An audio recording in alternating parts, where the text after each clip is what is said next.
मैं UP police में as a constable हूँ। आचार्य जी, मैं दिन भर जितने अपराध देखता हूँ वो किसी न किसी गलत रिश्ते में फंसने के ही कारण होता है। डाइवोर्स ज्यादा बड़ा नर्क है या एक असफल विवाह, ये बताओ। आज़ादी बहुत बड़ी चीज है। गुलामी में कुछ फायदा हो भी रहा हो तो भूलना नहीं कि आज़ादी करोड़ों की होती है, फिर गुलामी छोड़नी आसान हो जाएगी। आपको जमीन के मसले में फंसे हुए, जैसा आपने कहा कि जमीन के लफड़े होते हैं, गोलियां चल जाती हैं, भाई भाई लगे हुए हैं। जिन घरों में जबरदस्त मुकदमे चल रहे होते हैं उन घरों के लड़के बच्चों को क्या होता है? कितनी बार बोलता हूँ, गीता का युद्ध जमीन के लिए नहीं हुआ था। लोगों को लगता है हस्तिनापुर के लिए हुआ था। गीता का युद्ध धर्म के लिए हुआ था। जमीन की बात होती तो कृष्ण खुद कहते छोड़ो जमीन में क्या रखा है। क्या हर छोटी चीज उतनी बड़ी है कि उसके लिए शांति बेच खाई जाए? बोलो ना। लेकिन अगर दिखाई दे कि ये जो आदमी है ये सिर्फ मेरा नुकसान नहीं कर रहा है, ये 100 और का नुकसान कर रहा है, तो भिड़ जाओ, तब मत छोड़ना। नमस्ते आचार्य जी, मेरा नाम है। मैं यूपी पुलिस में एज ए कांस्टेबल हूँ और मेरी पोस्टिंग इस समय इमरजेंसी सर्विस में है। आचार्य जी, अधिकांश मामले जो है जमीन से जुड़े हुए मामले आते हैं, जिसमें दो पक्षों में आपस में वाद विवाद, मारपीट, यहाँ तक कि छोटे जमीन के टुकड़े के लिए हत्याएं तक हो जाती हैं। तो जैसा कि अभी आपने सत्र में बताया आचार्य जी, नर्क और कुछ नहीं होता, एक गलत रिश्ता ही नर्क होता है। तो आचार्य जी, मैं दिन भर जितने अपराध देखता हूँ वो किसी न किसी गलत रिश्ते में फंसने के ही कारण होता है। तो जो गलत रिश्तों में फंस गया है उसके लिए क्या उपाय है? और मेरा प्रश्न है आचार्य जी, इन गलत रिश्तों में फंसने के कारण जो लोग न्यायालयों और कटघरों के बीच अपना पूरा जीवन बर्बाद कर देते हैं, उनके लिए थोड़ा प्रकाश डालिए आचार्य जी। नहीं, कोई फंसा नहीं होता है गलत रिश्ते में। उस रिश्ते में उसका कुछ ना कुछ स्वार्थ अटका होता है। अब जमीन का एक टुकड़ा है, उसके लिए दो भाई लड़ रहे हैं। अब वो मुकदमा चल रहा होगा 5-8 साल, हो सकता है 15 साल से। तो आप अपनी सामान्य भाषा में कहोगे कि वो उस मुकदमे में फंसा हुआ है, यही कहोगे ना। फलाना उस मुकदमे में फंसा हुआ है। फंसा थोड़ी हुआ है, फंसा थोड़ी हुआ है। उसका तो उसमें, वो चाहे तो अभी छोड़ दे, अभी बाहर आ जाए। बताओ छोड़ेगा क्यों नहीं? छोड़ेगा इसलिए नहीं क्योंकि उसको उस जमीन का बाजार भाव पता है। और वो चीज होती है बिल्कुल सांख्यिक, न्यूमेरिकल, क्वांटिटेटिव। तो हमारी ये जो मोटी आंखें हैं और जो मोटी बुद्धि है, उसको पता चल जाता है कि वो जो प्लॉट है वो ना अभी 20 लाख का है, 60 लाख का है, 2.5 करोड़ का है। कुछ भी कीमत हो सकती है जहां पर है उसके अनुसार, इतना बड़ा। तो हम कहते छोड़ कैसे दें, छोड़ कैसे दें, छोड़ कैसे दें। आप ये तो देख रहे हो कि छोड़ दोगे तो आपका 50 लाख का नुकसान हो जाएगा। पर जो चीज़ आप नहीं देख पा रहे वो ये है कि उसको न छोड़ने के कारण आपको कितना नुकसान हो रहा है, क्योंकि वो चीज़ क्वांटिटेटिव नहीं है। बहुत मोटी बुद्धि होती है हमारी। जिन चीज़ों पर प्राइस टैग लगा हो, उसकी कीमत की, जिस पर पर्ची लगी हो, ठप्पा लगा हो, वहां तो हमें दिख जाता है कि ये चीज़ इतने की है। और विडंबना ये है कि जीवन में जो कुछ सबसे बड़ी कीमत का होता है उस पर कोई पर्ची लगी नहीं होती, उस पर कोई प्राइस टैग गुंथा नहीं होता, तो हमें पता ही नहीं लगता कि वो चीज़ कितनी कीमत की है। उदाहरण के लिए आप बताओ आपकी ज़िंदगी की क्या कीमत है? अच्छा, आपकी टी शर्ट की क्या कीमत है? आप बता दोगे। 500 रुपये, 1000 रुपये, 5000 रुपये, कुछ भी बता दोगे आप, ठीक है। आपकी घड़ी की क्या कीमत है? आप वो भी बता दोगे। मोबाइल फ़ोन की क्या कीमत है? आप वो भी बता दोगे। ज़िंदगी की कीमत बताओ, बोलो।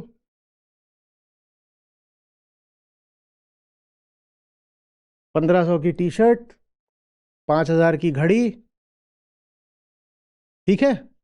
और 15,000 का कि 25,000 का, 50,000 का फोन। खट खट खट सबकी कीमत बता दी। मैंने कहा जिंदगी की कीमत बताओ, बता ही नहीं पा रहे। वही बेचारी सबसे सस्ती चीज है, ऐसी गिरी हुई बिना कीमत की चीज है कि उसकी कोई कीमत ही नहीं बता रहे। और हमने कहा हम इतनी मोटी बुद्धि के होते हैं कि हम जिस चीज़ की कीमत नहीं बता पाते हम उसकी कीमत लगा देते हैं। क्योंकि मैं उसकी कोई कीमत बता नहीं सकता तो उसकी कीमत हो गई। ये हमारी शानदार बुद्धि है। तो जमीन 50 लाख की है तो दिख जाएगा, उस जमीन में जो तुमने 15 साल लगा दिए उसकी क्या कीमत थी तुमको नहीं दिखता। कोई फॉर्मूला है ही नहीं। नेट पर वेब पर कोई ऐसा लॉस कैलकुलेटर है कि मेरी जिंदगी के 15 सालों की कीमत बताओ, है कहीं? पर अभी आप इंटरनेट पर डालें कि फलानी जगह पर कानपुर शहर में फलानी जगह पर और इतने स्क्वायर मीटर ज़मीन है, कीमत बताओ, तो आपको खट से बता देगा। ये चल रहा है साहब आजकल, उसका रेट तुरंत बता देगा कि नहीं। अब वहीं पे ये भी डालो, मैं इतने साल का हूँ, ये मेरी ज़िंदगी कीमत बताओ, कोई नहीं बता पाएगा।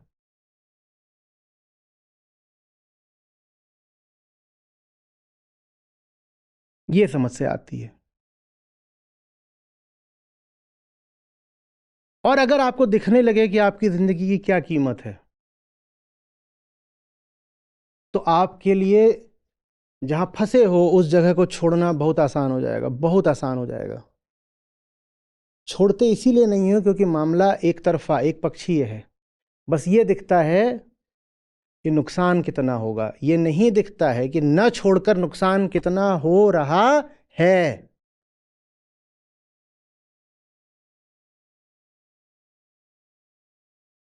इकोनॉमिक्स में और अकाउंटिंग में इसको बुक्ड लॉस और अपॉर्चुनिटी लॉस में कहेंगे।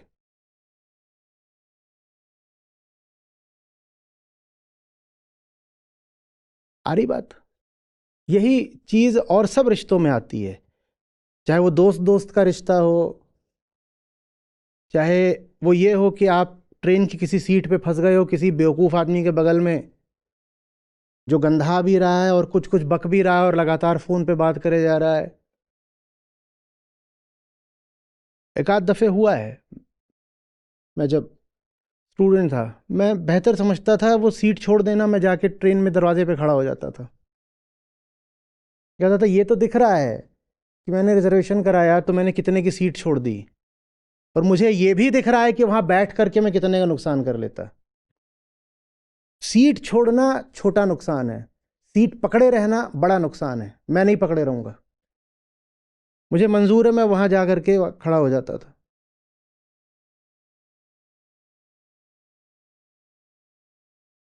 यही बात रिश्तों पर भी लागू होती है, खासकर पति पत्नी के रिश्ते पर। भारत में हम इस बात पर बड़ा फक्र करते हैं कि साहब हमारा डाइवोर्स रेट बहुत कम है। हम अपने आप से कभी ये नहीं पूछते कि फेल्ड मैरिजेस कितनी हैं। डाइवोर्स ज़्यादा बड़ा नर्क है या एक असफल विवाह, ये बताओ।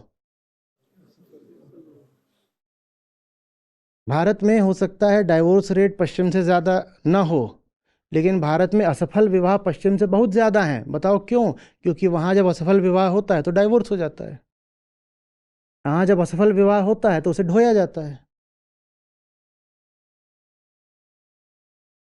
क्यों ढोया जाता है? क्योंकि कुछ स्वार्थ होता है, दोनों पक्षों से स्वार्थ होता है। दोनों पक्षों को ये तो दिख रहा होता है कि ढो करके स्वार्थ की क्या पूर्ति हो रही है, दोनों को ये नहीं दिख रहा होता है कि ढो करके तुम अपनी बर्बादी जो कर रहे हो उसका क्या आंकड़ा है। खुश बहुत होते हैं कि देखो गृहस्थी तो चल रही है ना, अभी भी मिस्टर एंड मिसेस कहला रहे हैं, श्रीमान श्रीमती कहला रहे हैं। और श्रीमान श्रीमती कहलाने में तुमने अपनी जिंदगी जो नर्क करी है, कैसे बताएं कि वो कितने लाख और कितने करोड़ का नुकसान है। यही बात नौकरियों पर लागू होती है। तुमको ये तो दिखता है कि महीने के अंत में पगार कितनी ले आते हो, वो पगार लाने के लिए तुमने क्या क्या बेच दिया, ये तुम कभी आंकते हो क्या? कभी नहीं आंकते। हमको तो बस ये करना है कि आंकड़ा बड़ा यहां दिखना चाहिए। एक चीज होती है cost of servicing the job, मतलब समझ रहे हो इसका? सिर्फ वो जॉब करने की क्या कीमत होती है, और बहुत होती है वो। सबसे बड़ी तो उसमें यही होती है जो आपको आना जाना पड़ता है। किन लोगों के साथ उठना बैठना पड़ रहा है, वो कौन लोग हैं, कैसे लोगों की बातें सुननी पड़ रही हैं, सब एक तरह से एक्सटर्नैलिटीज इकोनॉमिक्स में कहेंगे, वो हम कभी गिन ही नहीं पाते। बिल्कुल ऐसा हो सकता है कि आपको एक पगार मिल रही हो 50,000, 60,000, लाख रुपए, 2 लाख, जो भी आपको मिलती है, और जितना आपको मिल रहा है उससे ज़्यादा आप दे रहे हो, you are subsidising your employer. बिल्कुल हो सकता है। लेकिन चूंकि वो जो आप दे रहे हैं उसको, वो सूक्ष्म है, सटल है, तो आप उसकी गिनती कर ही नहीं पाते हो। कॉस्ट टू कंपनी तो वो बाकायदा आपको दिखा देता है, कॉस्ट ऑफ एम्प्लॉयमेंट आप उसको दिखाई नहीं पाते हो कि तेरे यहां काम कर करके चौराहे पे खड़ा हूं मैं, मुझे ड्यूटी यही दी गई है, चौराहे पे खड़े हो जाओ, तेरे यहां काम कर करके फेफड़े चले गए मेरे, बताओ इसकी क्या कीमत है।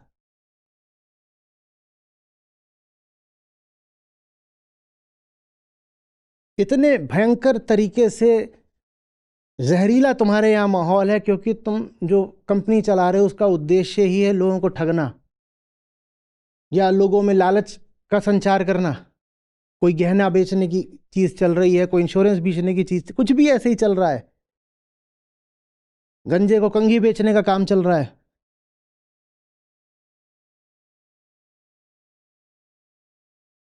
कि मेरी पूरी भीतरी वृत्ति ही हिंसक और शोषक हो गई है। बताओ ये जो तुम भीतरी तौर पे बर्बाद हुए, इसकी क्या कीमत है। कोई नहीं कीमत लगाएगा। तुम इसी बात से खुश हो जाओगे कि सीटीसी इतनी मिल रही है, पिछली नौकरी से 5,000 यहाँ ज़्यादा मिल रहा है, चलो भग चलते हैं।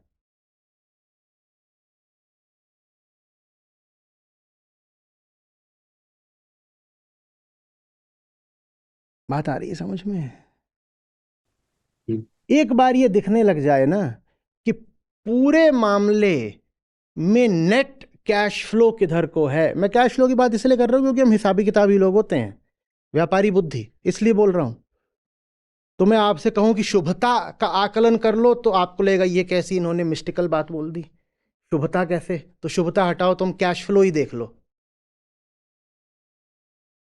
और लेकिन शर्त यह है कि हर चीज का तुम मॉनेटरी इक्विवेलेंट जरूर रखना। जो कुछ भी तुम्हारे रिश्ते में चल रहा है उसको लिखो और पूछो अपने आप से कि इसका मॉनेटरी इक्विवेलेंट क्या है। मॉनेटरी इक्विवेलेंट समझ रहे हो? हम्म? इसके समतुल्य एक आर्थिक मूल्य कितना होगा। उदाहरण के लिए भयानक तनाव है। क्यों तनाव है? क्योंकि किसी को डराना है या किसी को ठगना है। डराओगे ठगोगे तो तनाव तो रहेगा। तो बताओ उसका मॉनेटरी इक्विवेलेंट क्या है। ये जो 3 घंटे तनाव झेला, इसकी क्या कीमत है? तो खुद ही लिखोगे, कम से कम 20,000 रुपया तो है ही। इतना तनाव झेलने, अब लेकिन वो तनाव तुम झेल भी लेते हो, और कभी बैठ करके वो स्प्रेडशीट कैलकुलेशन करा भी नहीं कि ये सब कुछ जो मैं यहाँ ले रहा हूँ और दे रहा हूँ वो कुल मिला के कितना बैठ रहा है। आमतौर पे मिलता तो कुछ है नहीं, तो लेने वाला तो जो कॉलम है वो जीरो ही हो जाएगा। ऐसी बहुत कम नौकरियां होती हैं जहां आपको पैसे के अलावा भी कुछ मिल रहा हो। तो अगर कहीं कुछ मिल रहा होता है पैसे के अलावा, तो हम उसकी गिनती करना तो एकदम ही भूल जाते हैं।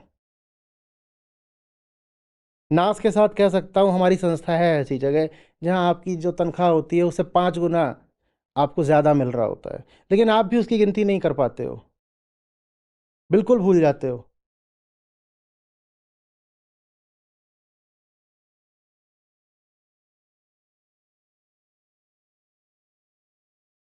आज़ादी बहुत बड़ी चीज़ है। गुलामी में कुछ फ़ायदा हो भी रहा हो तो भूलना नहीं कि आज़ादी करोड़ों की होती है। फिर गुलामी छोड़नी आसान हो जाएगी। गुलामी छूटती इसीलिए नहीं है क्योंकि लगता है 50 लाख का नुकसान हो जाएगा। 50 लाख छोड़ दोगे कि नहीं? अगर मैं बताऊं कि 5 करोड़ उधर रखा है, 50 लाख को लात मार के भागोगे? बोलो, भागोगे कि नहीं? हाँ, वो 5 करोड़ दिखता नहीं है ना, इसलिए 50 लाख छूटता नहीं है ना। देखो, गौर से देखो भोगवाद में, पदार्थवाद में समस्या यही है कि बस वही देख पाते हो जो मटेरियल है। जो हम कहते हैं ना मटेरियलिज्म इज अ प्रॉब्लम, वो इसीलिए है कि जो कुछ भी नॉन मटेरियल होता है, सटल होता है, सूक्ष्म होता है, वो दिखाई देना बंद हो जाता है। प्रेम की क्या कीमत है सोचना ही छोड़ देते हो। सत्य की क्या कीमत है सोचना ही छोड़ देते हो। मैं नहीं कह रहा हूं कि सत्य की कीमत लगाई जा सकती है, पर बहुत बड़ी कीमत है ये तो मानते हो ना। मानना भी छोड़ देते हो, कहते हो बस जो दिख रहा है मटेरियल है, भौतिक है, स्थूल है, उसकी कीमत है। नहीं, दूसरी चीजें उनकी बहुत बड़ी कीमत है। और कई बार वो कीमत इतनी सूक्ष्म भी नहीं होती। मैं एक बात पूछ रहा हूं, आप वो जमीन के मसले में फंसे हुए हो, जैसा आपने कहा कि जमीन के लफड़े होते हैं, गोलियां चल जाती हैं, भाई भाई लगे हुए हैं। जिन घरों में जबरदस्त मुकदमे चल रहे होते हैं, उन घरों के लड़के बच्चों का क्या होता है?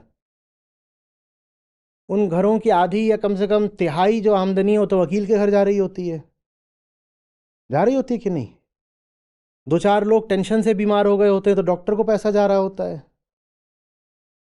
बीच बीच में दूसरे पक्ष से मार पिटाई चलती रहती है, होली दिवाली,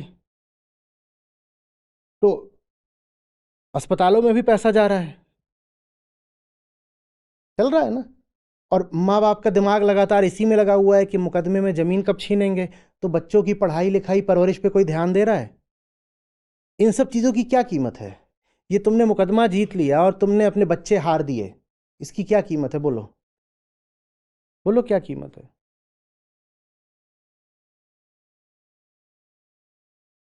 अभी मैंने पढ़ा कहीं पर, हुआ था बड़ा दर्दनाक, बड़ा दुखद हादसा। कोई 16-17 साल का लड़का रहा होगा, उसने भारत का प्रतिनिधित्व तक कर रखा था ताइक्वांडो में किसी अंतर्राष्ट्रीय स्पर्धा में। जमीन जायदाद के झगड़ों के चलते उसके नात रिश्तेदारों ने आग उसी गर्दन काट दी उस लड़के की। उसकी माँ उस बेचारे लड़के का सर अपनी गोद में रखकर घंटों तक बैठी हुई है, सन्न बिल्कुल, और उसकी फोटो आ रही है। और ये प्रतिभाशाली खिलाड़ी है, ताइक्वांडो में इंडिया को रिप्रेजेंट कर चुका है। और कितनी जमीन रही होगी, कितने पैसे मिल जाते। छोड़ दो ना, छोड़ दो। कितनी बार बोलता हूँ, गीता का युद्ध जमीन के लिए नहीं हुआ था। लोगों को लगता है हस्तिनापुर के लिए हुआ था। गीता का युद्ध धर्म के लिए हुआ था। जमीन की बात होती तो कृष्ण खुद कहते छोड़ो जमीन में क्या रखा है। बात ये नहीं थी कि इन 5 लोगों की जमीन का हक मारा जाएगा। बात ये थी कि वो जो पूरी प्रजा थी, दुर्योधन राजा बन करके पूरी प्रजा ही भ्रष्ट कर देता, इसलिए युद्ध जरूरी था। मैंने इतनी बार बोला है कि जहां नुकसान बस व्यक्तिगत हो रहा हो वहां क्षमा, और जहां नुकसान समष्टिगत हो रहा हो वहां युद्ध। कभी आपका नुकसान हो रहा हो और आपको तय करना हो कि माफ कर दें कि लड़ जाएं, तो पूछिएगा, कहिएगा अगर नुकसान सिर्फ मेरा हो रहा है, उपेक्षा, झेल जाएंगे, कुछ नहीं, हम बादशाह हैं, हमारा कोई नुकसान नहीं कर सकता। लेकिन अगर दिखाई दे कि ये जो आदमी है ये सिर्फ मेरा नुकसान नहीं कर रहा है, ये 100 और का नुकसान कर रहा है, तो भिड़ जाओ, तब मत छोड़ना। जमीन जायदाद के लफड़ों में तो हमेशा जो नुकसान होता है वो बिल्कुल व्यक्तिगत होता है। छोड़ दो यार, ले जाने दो जमीन। कायरता या पलायन की बात नहीं कर रहा हूं। समझ में आ रहा होगा तो देख पाओगे क्या कह रहा हूं। धर्म की बात कर रहा हूं, और अगर हिसाब समझते हो तो पूरे हिसाब की बात कर रहा हूं कि पूरा हिसाब लगाओगे तो पाओगे कि इसमें पढ़ने से अच्छा है अपना श्रम, अपना ध्यान, अपनी पूंजी किसी सार्थक दिशा में लगाई जाए। छोटी बातों की उपेक्षा करना सीखो। बिल्कुल भिड़ेंगे, युद्धस्व, पर बड़े मुद्दों पे भिड़ेंगे। हर छोटी बात की उपेक्षा करते चलेंगे, जैसे शिशुपाल की 99 गालियों की उपेक्षा करी थी। 99 बार का छोड़ना क्या फर्क पड़ता है? कुछ नहीं, जा। दुर्योधन की भी तो उपेक्षा ही करते चले थे, अंत तक गए थे उसके पास संधि प्रस्ताव लेकर के कि ले ले भाई, थोड़ा सा जमीन दे दे, 5 गांव दे दे, हमें युद्ध नहीं करना, छोटी बात है, माफ किया, जाओ।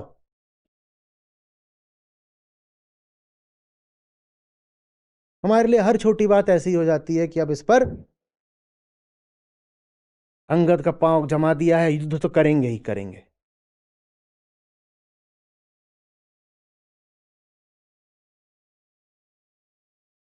पलायन नहीं है, सत्य और शांति के प्रति निष्ठा है। क्या हर छोटी चीज उतनी बड़ी है कि उसके लिए शांति बेच खाई जाए? बोलो ना।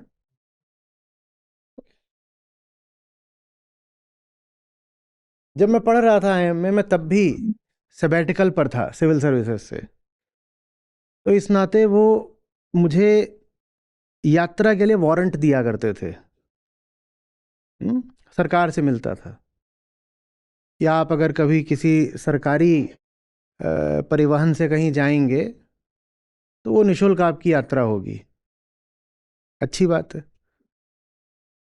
तो ट्रेन में एसी 2 टायर या फर्स्ट क्लास का ये लंबा चौड़ा था वारंट में, मुझे बस बताना होता था कि मुझे फलानी जगह जाना है, तो रेलवे का ही कोई कर्मचारी आकर के मेरी डॉर्म में मुझे वो दे जाता था कि ये लीजिए, ये आपका है, आप इसमें जाइए। और वहाँ जाओ तो अफसर जैसी फिर वहाँ खिदमत भी होती थी, क्योंकि उनको पहले ही बता दिया जाता था कि इस ट्रेन में या इस कूपे में आज अफसर ट्रैवल कर रहे हैं।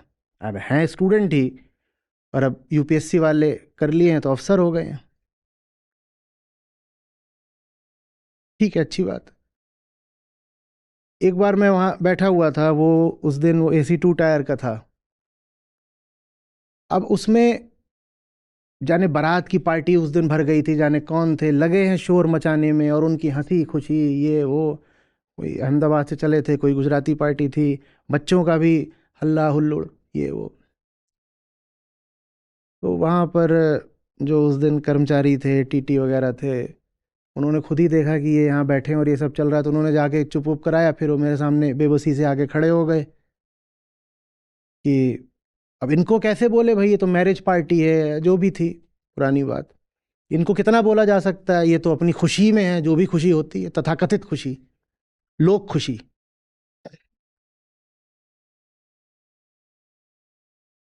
मैंने क्या पूछा? मैंने कहा ये अभी ये जो बोल रहे हो, ये A1 का हाल है, A2 या A3 में कोई सीट खाली है? बोले नहीं, A2 A3 में नहीं है। मैंने कहा अच्छा, A2 A3 माने आपकी ही क्लास के डब्बे। मैंने कहा B1 B2 B3 देख के आओ। वो AC 3 टायर है, उसमें था। मैंने कहा मैं जा रहा हूँ। बोले पर आप नीचे वाले डिब्बे में क्यों जाओगे? मैंने कहा स्लीपर में मिल रहा होता मैं वहाँ भी चला जाता। मैं ये थोड़ी देखूंगा कि इसका टिकट 1600 का होता है और उसका 800 का होता है। मैं क्या देखूंगा? मैं अपनी शांति देखूंगा ना। 1600 वाले में अगर शांति नहीं मिल रही है, 800 वाले में मिल रही है, तो 800 वाला ज़्यादा अच्छा है, मैं उसमें चला जाऊंगा। छोड़ दिया। मुक्ति में ये बहुत बड़ी बाधा आती है। बंधन चूंकि अभी है तो उसका मूल्य पता चल जाता है ना। बंधन माने स्वार्थ, वो अभी है तभी तो बंधे हुए हो। वो प्रकट है, तथ्य है, वर्तमान है, अभी है, तो उसका मूल्य पता चल जाता है, तभी बंधे हुए हो कि इतने का स्वार्थ है भाई। पर आजादी सिर्फ एक संभावना है, एक पोटेंशियल है, एक अपॉर्चुनिटी है। वो अभी घटित, वो अभी फलित, वो अभी साकार, वो अभी फ्रक्टिफाई, वो अभी मैनिफेस्ट नहीं हुई है। तो बिल्कुल दावे के साथ, गारंटी के साथ, निश्चित होकर नहीं कहा जा सकता कि उसका मूल्य, तो हम कहते हैं कि वो अनसर्टेन है, तो उसका मूल्य बस। तो इसीलिए हम बंधनों में पड़े रह जाते हैं। कहते हैं ये तो पता है कि इसको छोड़ेंगे तो नुकसान कितना होगा, पर ये कोई स्टैम्प पेपर पे लिख के दे ही नहीं रहा है कि उधर जाएंगे तो लाभ कितना होगा। तो हमें बड़ा डर लगता है अनिश्चितता से, अनसर्टेनिटी से, रिस्क से, खतरे से। हम कहते हैं अननोन हेल इज प्रेफरेबल, पूरा करो, टू एन अननोन हेवन। कहते हैं हेल है पर नोन है, तो ये प्रेफरेबल है। श्रद्धा का क्या अर्थ होता है? मुझे नहीं पता, क्या मिलेगा, कितना मिलेगा, मिलेगा भी कि नहीं मिलेगा, ये पता है कि ये जो है ये तो बंद होना चाहिए। जो अभी चल रहा है ये नहीं चलेगा, मुझे ये पता है। इसके बाद क्या होगा मुझे नहीं पता, और मुझे उसकी फिक्र करनी भी नहीं है। यही श्रद्धा है। तो श्रद्धा और निष्काम कर्म एक होते हैं बिल्कुल, जिसमें फिक्र नहीं करी जाती कि क्या मिलेगा, जिसमें कुछ पता नहीं होता कि आगत क्या है।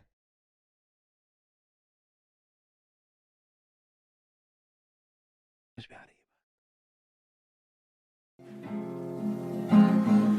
राम बुलावा भेजिया, दिया कबीरा रोय।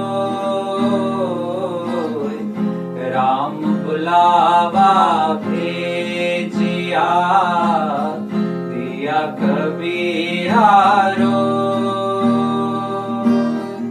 जो सुख साधु संग में, सो वैकुंठ न होए साधो, सो वैकुंठ न हो। कामिका गुरु कामिनी, लोभिका गुरु दाम। कामिका गुरु कामिनी, लोभिका गुरु दाम। कबीर के गुरु संत हैं, संतन के गुरु राम रे साधो, संतन के गुरु राम। जाति हमारी आत्मा, गोत्र हमारा ब्रह्म। जाति हमारी आत्मा, गोत्र हमारा ब्रह्म। सत्य हमारा बाप है, मुक्ति हमारा धर्म रे साधो, मुक्ति हमारा धर्म।